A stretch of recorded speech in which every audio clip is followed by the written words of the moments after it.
यह बात क्रिसमस की रात की है, जब मैं और मेरा परिवार रेस्टोरेंट से डिनर करके वापस आ रहे थे।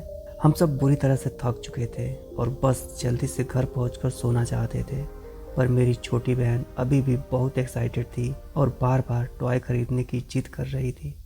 पापा ने गैस स्टेशन पे गाड़ी खड़ी करी और मेरी बहन को लेकर टॉय दिलाने गए। मेरी मम्मी ने मुझसे कहा कि वे वॉशरूम जा रही हैं और फिर वो चली गई। गाड़ी में मैं अकेला बैठा था और हेडफोन लगाकर गाने सुन रहा था। मैं गाने सुनते हुए सबका वेट कर रहा था कि मेरी नज़र एक दूर खड़े आदमी पर गई। अंधेरा होने की वजह से मैं उसका फेस तो नहीं देख पा रहा था, पर उसके हाथ में कुछ लंबी सी रॉड जैसी परछाई जरूर नज़र आ रही थी। मैं उसकी तरफ ध्यान से देखने लगा ताकि मुझे उसकी शक्ल क्लियर नज़र आ सके, पर तभी मुझे ऐसा फील हुआ जैसे वह आदमी धीरे धीरे मेरी तरफ आने लगा हो। और तभी मेरे हेडफोन में बज रहा गाना अपने आप पॉज और प्ले होने लगा। मैंने अपने फ़ोन से हेडफोन डिस्कनेक्ट करने की कोशिश की, पर वो डिस्कनेक्ट नहीं हो रहा था, बल्कि मेरे कान में ज़ोर ज़ोर से बीप बजने लगी। मैंने जल्दी से अपने हेडफोन को उतार के साइड में फेंक दिया और फिर अपने कानों को मलने लगा। जब मैंने वापस आदमी की तरफ देखा तो वो वहाँ नहीं था। मैं उसे देखने के लिए इधर उधर देखने लगा तो एक बार को मेरी धड़कनें रुक गई। वह आदमी ड्राइवर सीट की तरफ वाली खिड़की पर खड़ा था।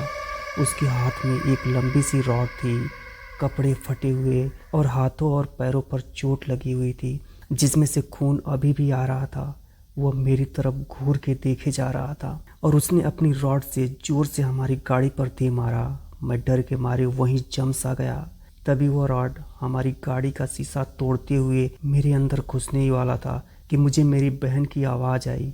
मैंने दूसरी तरफ देखा तो मेरा परिवार वापस गाड़ी की तरफ आ रहा था। जब मैं वापस पलटा तो वहाँ वह आदमी नहीं था और गाड़ी भी पहले की तरह नॉर्मल हो गई थी। मैं पूरी तरह हैरान था और बहुत ज़्यादा डर भी गया था, पर मैंने किसी को कुछ नहीं बोला। हमें घर पहुँचते पहुँचते 12 बज गए थे और मैं घर पहुँचते ही अपने कमरे में चला गया, पर अभी तक मैं उस आदमी के बारे में ही सोच रहा था।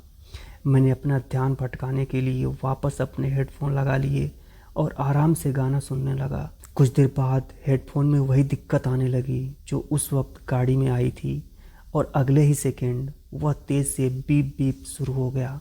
मैं बहुत ज़्यादा डर गया। फिर जो मैंने देखा उसे देखकर पैरों तले ज़मीन खिसक गई। वही आदमी सामने खिड़की पर खड़ा मुझे घूरता हुआ स्माइल कर रहा था। वह बार बार अपनी रॉड से मेरे कमरे की खिड़की पर नॉक करे जा रहा था। मुझे कुछ समझ नहीं आया और मैं बिना सोचे समझे ज़ोर ज़ोर से चीखने लगा। मेरे मम्मी पापा भागते हुए मेरे रूम में आए और मैंने उन्हें सब बताया। मेरे पापा ने पुलिस को बुलाया, मगर पुलिस वालों को हमारे घर के आसपास कोई आदमी नहीं दिखा।